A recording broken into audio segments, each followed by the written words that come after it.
Hi all, this is Saif here, and in this tutorial we would be seeing the second scenario, and that scenario says split the non-key columns to separate tables with key column in both. This is the source table wherein ID is considered to be the primary key and these two columns are considered to be non-key column. So there is one table in which I need to send my primary column and for the first non-key column, and in the second table I need to send my primary column with the second non-key column in the second target table. So this is what we need to see. Let's see. So let's first evaluate the data. So this would be my second scenario. So this is the source data, and let me copy this, and there will be the second target table which is like this. So we do not find any data. Let me copy this as well, and let me change this to 2 as there are two target tables.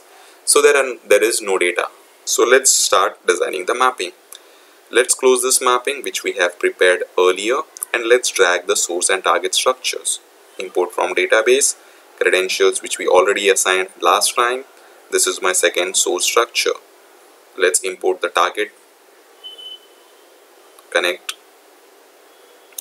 and let's click on the two target tables. Let's go to the mapping designer. Let's drag the second source. So it will ask for a mapping name. So this is my scenario 2. Here I need to split non-key columns.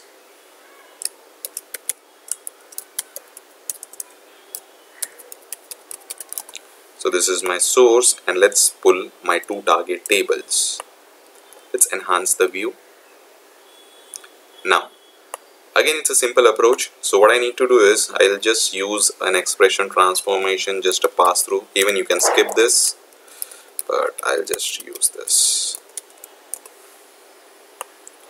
Let's bring in all the three columns, and the first two columns will go over here, and the first and third column will go over here. As simple as that. Save this mapping, copy the mapping name. Let's go to the workflow manager and create a new workflow. So workflow underscore session and the mapping name, and let's create a task, s underscore mapping name. So this is my second mapping which we need to associate. Link this, and we need to assign source and target connections like last time, but we need to parameterize this. So what we will do, we'll start parameterizing. Let's go to the notepad. Let's copy this and let's paste it over here. So I need to replace my workflow name and I need to replace my session name.